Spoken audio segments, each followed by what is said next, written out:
Hi welcome to Chandu blogies. ఈరోజు మేము వైజాగ్ వెళ్దాం అనుకుంటున్నాము. మా అన్నయ్య వాళ్ళ బాబుకి బారసాల. సో ఈరోజు మార్నింగ్ లేచి ఇంకా బర్డ్స్కి అయితే ఫస్ట్ కేర్, వాటికి వాటర్ అది మార్చేసి ఫుడ్ అది కొత్తగా పెట్టేశాను. ఈ బర్డ్స్ నెస్ట్ అది క్లీనింగ్ నేను వీడియో ఆల్రెడీ అప్లోడ్ చేశాను. దీంట్లో కూడా నేను కింద లింక్ ఇస్తాను, దాన్ని కొంచెం చూడండి. సో ఆల్రెడీ ఈ వీకే క్లీన్ చేశాను కాబట్టి పెద్ద పని ఇంక లేదు, ఇంకా డైరెక్ట్గా ఇంకా రెడీ అయిపోవడమే.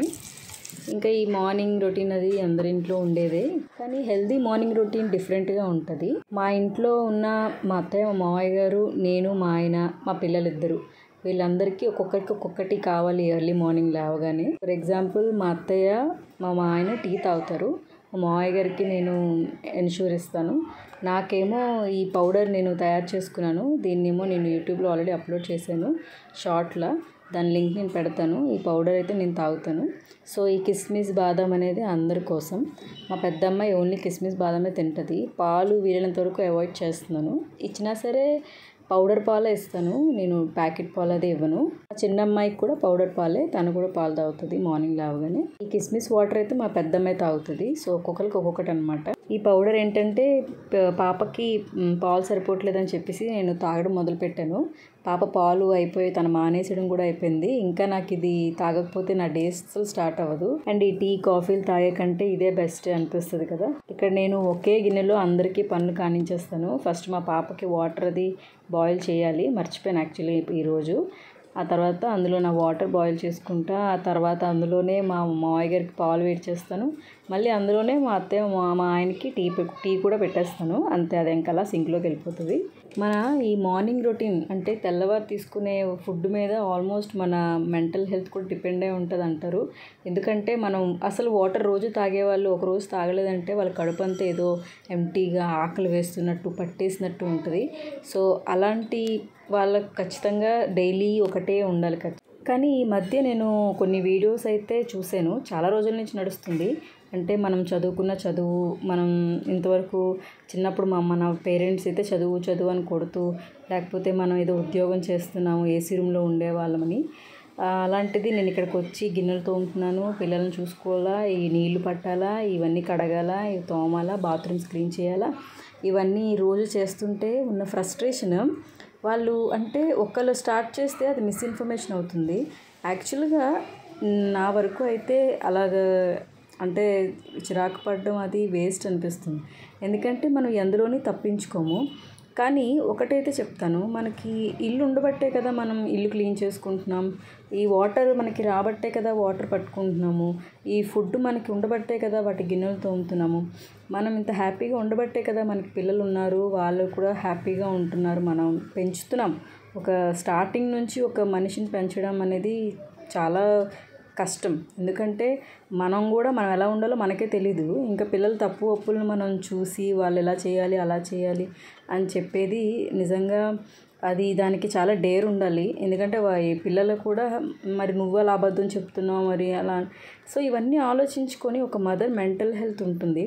సో ఆ టైంలో మనం ఈ సోషల్ మీడియాలో గట్రా మనం ఏది పోస్ట్ చేసినా లేకపోతే ఏది చూసినా అది అందరూ ఇలాగే అనుకుంటున్నారు, అయితే నేను ఇలాగే ఆలోచించాలేమో అని అంతవరకు హ్యాపీగా ఆలోచించే అమ్మాయి కూడా ఒకసారిగా అంటే మనం ఒకసారిగా అలాగ ఆలోచించడం మానేసి మంచిగా ఇలా బ్యాడ్గా వెళ్ళిపోతున్నాము. ఇది నాకు ఎలా అనిపించిందంటే కొత్తగా పెళ్ళైన వాళ్ళకి కానీ పెళ్ళి చేసుకోవాలనుకునే వాళ్ళకి కానీ ఈ హౌస్ వైఫ్ అనేది ఒక పెద్ద భరించలేని శిక్ష అని ఒక దీంట్లోకి వెళ్ళిపోతున్నారు. ఇంకా చాలామంది అయితే పిల్లల్ని కూడా కనడం లేదు. ఏమంటే వాళ్ళకి భూమి మీదకి ఎందుకు తీసుకురావడం, వాళ్ళు ఎంత కష్టపడాలా మనలాగా అని. కానీ మన పేరెంట్స్ అలా అనుకుంటే మనం ఉండలేము ఇలా అసలు. ఎందుకంటే మనం చిన్నప్పుడు స్కూల్కి వెళ్ళేటప్పుడు ఈవినింగ్ 6 o'clock వచ్చేవాళ్ళం, మనకి చేతికి అన్నీ అందించేవాళ్ళు, మనం హ్యాపీగా తాగేవాళ్ళం, వాళ్ళు ఇచ్చే స్నాక్స్ తినేవాళ్ళం, లేదా రిలాక్స్ కోసం కొంచెం టీవీ చూసుకునేవాళ్ళం. అమ్మకి ఏమైనా హెల్ప్ చేయాలా లేకపోతే ఏమైనా అని చాలా తక్కువ ఆలోచించేవాళ్ళం. ఎప్పుడైనా వీకెండ్స్లో అమ్మ తిడితే కెసిరితే తప్ప మనం పెద్దగా పనుల మీద ఇంట్రెస్ట్ చూపించేవాళ్ళం కాదు. సో ఇప్పుడు ఏంటంటే మన టర్న్, మన పిల్లలకి మనం ఖచ్చితంగా వాళ్ళకి లైఫ్ని ఒక పాజిటివ్ వేలో చూపించాలి. ఇదే నెగిటివిటీ మనం స్ప్రెడ్ చేసి అంటే కొంచెం ఇప్పుడు అత్తమామయ్యలకి హెల్ప్ చేయడం అంటే నేను వాళ్ళ కింద చాకరీ చేయాలా, లేకపోతే ఇద్దరు కొడుకులు ఉంటే పెద్ద కొడుకు చూడట్లేదు నేను ఎందుకు చూడాలి, చిన్న కొడుకు చూడట్లేదు ఏం చూడాలి, ఏంటి మీ పేరెంట్స్ ఉన్నారు, మన పేరెంట్స్కి మన బ్రదర్స్ ఉన్నారు, వాళ్ళు అలాగే అనుకుంటే అసలు వాళ్ళ పరిస్థితి ఏంటి. మనం అత్తమామల్ని అనుకోవట్లేదు, మనకి అంటే మెయిన్ ప్రాబ్లం ఎక్కడ వచ్చిందంటే ఇన్ఫ్లుయెన్స్ అవుతున్నాం ఫస్ట్ థింగ్. తర్వాత ఏంటంటే మనం ఎదుటి వాళ్ళు చెప్పేది నిజమే అనుకొని మనం కూడా అలాగే మన రొటీన్ కూడా మన ఇంట్లో ఉన్న పీస్ని కూడా మనం పోగొట్టుకుంటున్నట్టు అనిపించింది. జనరల్గా మనకి పిల్లలు పుట్టిన తర్వాత అంటే బేబీ పుట్టాక కొన్ని రోజుల తర్వాత ఈ డిప్రెషన్ అంటూ ఉంటుంది. ఇది మెయిన్ ఎందుకు వస్తుందంటే మనకి పెయిన్ అది మనం పడుతున్నప్పుడు ఎవరైనా మన హస్బెండ్ ఎవరైనా ఫర్ ఎగ్జాంపుల్ నవ్వారనో లేదా కొంచెం హ్యాపీగా ఉన్నా లేకపోతే మొబైల్ చూసుకుంటే చాలు మనకి ఎక్కడ లేని కోపం వచ్చేస్తుంది. అదంతా పెయిన్లో ఉన్నప్పుడు. కానీ నాకు ఇలా బాగుంటే నేనే కదా చేసుకుంటాను అని మనం అప్పుడు అనుకుంటాం. కానీ మనకు అన్నీ బాగున్నప్పుడు కూడా మనం చిరాకు పడుతూ నేను రోజు ఇదే చేయాలా అని ఉంటుంది ఫ్రస్ట్రేషన్. ఫ్రెండ్స్తో షేర్ చేసుకుంటాము, వాళ్ళ రొటీన్ కూడా మనం చేసుకుంటాం. కానీ మనం చేంజ్ చేద్దాం ఇక్కడ నుంచి. ఇది మనకి ఉండబట్టే కదా మనం చేస్తున్నాం. మనం ఇది లేకపోతే ఇప్పుడు రోడ్డు మీద ఉండే వాళ్ళకి అది కూడా లేదు. Let's be happy about it. ఎందుకంటే పిల్లలు మనల్ని చూసి వాళ్ళు నేర్చుకుంటారనిపిస్తుంది. చాలా చిన్న ఇన్ఫర్మేషన్ బట్ ఇంత లెంతీగా నేను చెప్పాల్సి వచ్చింది. ఎందుకంటే ఈ వర్డ్స్లో ఎలాగ పెట్టాలో నాకు నిజంగా నేను ఫ్రేమ్ చేసుకోలేదు. తర్వాత పాప పుట్టినప్పుడు ఫస్ట్ అందరూ హ్యాపీ అయిపోయారు. ఇంకా సెకండ్ పాప పుట్టినప్పుడు అయితే అందరూ ఎవరు కూడా నాకు వచ్చి నువ్వు ఎలా ఉన్నావు, తగ్గిందా, పాప బాగుంది ఇవేం చెప్పలేదు. అయ్యో పాప పుట్టిందా, నువ్వు ఉంచుకున్నావా లేదా, ఆపరేషన్ చేసుకున్నావా, ఇంకోటి ఉంచొచ్చు కదా అని సానుభూతి అది చూపెట్టారు. వాళ్ళు మనకి చేసేది ఏం లేదు, సలహా ఇవ్వడం, వాళ్ళు మనకి మంచిగా చెప్తున్నారని వాళ్ళు అనుకుంటున్నారు. బట్ వాళ్ళైతే ఒక 3-4 పిల్లల్ని పెంచేస్తారా లేకపోతే నాకు అర్థం అవ్వలేదు. 2 ఆపరేషన్లు కదా, మదర్ హెల్త్ ఎలా ఉంటుందని కూడా ఎవరు ఆలోచించలేదు. సో మన సొసైటీ కూడా అలాగే ఉంది. పాజిటివ్గా ఆలోచించాలనుకునేటప్పుడు కూడా సిచ్యువేషన్స్ అలాగే ఉంటున్నాయి. మా పాప అయితే పుట్టినప్పుడు తన కడుపులోనే పాటీ చేసిందంట. నేను ఊరికే నాకు 2 వీక్స్ ముందు చేస్తా అన్నారు కదా, నాకు ఈ డేట్లో చేసేయండి అని డాక్టర్కి చెప్పడం. డాక్టర్ అది ఎర్లీ అయిపోద్ది అన్నాడు. నేను లేదు ఒకసారి చూడండి డాక్టర్, నాకు కొంచెం ఎర్లీగా కావాలి అని అనుకున్నాను నేను. అయితే కడుపులో ఉన్నప్పుడు డెలివరీ తర్వాత పాప పుట్టిందని డాక్టర్ చూశారు. ముందు పాపే కదా అన్నారు. అయ్యో తర్వాత కూడా పాపే కదా అనేసి నేను ఫోన్లే బాగుంటే బాగుండు లేకపోతే లేదులే నేను వదిలేశాను.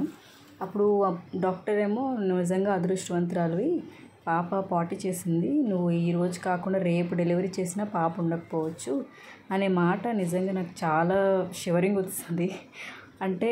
నా ఫస్ట్ డెలివరీ తర్వాత ఫస్ట్ మాట డాక్టర్ నుంచి. సో పాప అయితే మాత్రం నిజంగా నాకు చాలా ఇంపార్టెంట్ కదా. అప్పుడు ఎవరు పుడితే ఏంటి, పుట్టిందిరా బాబు అనుకున్నాను. ఆ తర్వాత పాప కూడా నేను లక్కీ అని పెట్టుకున్నాను. ఎందుకంటే తను చాలా లక్కీ. ఒక్క డే కూడా నేను మిస్ చేసినా సరే తను ఉండకపోవచ్చు నిజంగా. ఎందుకంటే ఈ అల్ట్రాసౌండ్ మిషన్స్ అవి కూడా హాస్పిటల్లో లేవు. ఓకే, ఏదేమైతే నాకు మంచి జరిగింది. సో ఈ వీడియోలో ఏంటంటే నేను సింహాచలం దగ్గర వాళ్ళ ఫంక్షన్ కాబట్టి ఈ రోడ్ని కూడా నేను తీయాల్సి వచ్చింది. ఎందుకంటే నాకు రోడ్స్ జర్నీ అంటే చాలా ఇష్టం. బై రోడ్ జర్నీ, చెట్ల మధ్యలో ఆ చిన్న వే వెళ్తుంటే ఆ చెట్లు, ఆ సైడ్న పొలాలు నాకు చాలా చాలా ఇష్టం. అందుకే నేను రోడ్ మొత్తం వీడియో తీశాను. ఇవేవో గవర్నమెంట్ హౌసెస్లా ఉన్నాయి, కన్స్ట్రక్షన్ జరుగుతుంది. ఈ పక్కనంతా చాలా లైన్ వరకు హౌసెస్ పెట్టారు, మొత్తం కన్స్ట్రక్ట్ చేస్తున్నారు. ఇదండి వీడియో. నేను సింహాచలం ఆల్మోస్ట్ రీచ్ అయిపోయాను. ఇంకా కలుద్దాం మళ్ళీ నెక్స్ట్ వీడియోలో. Thank you for watching.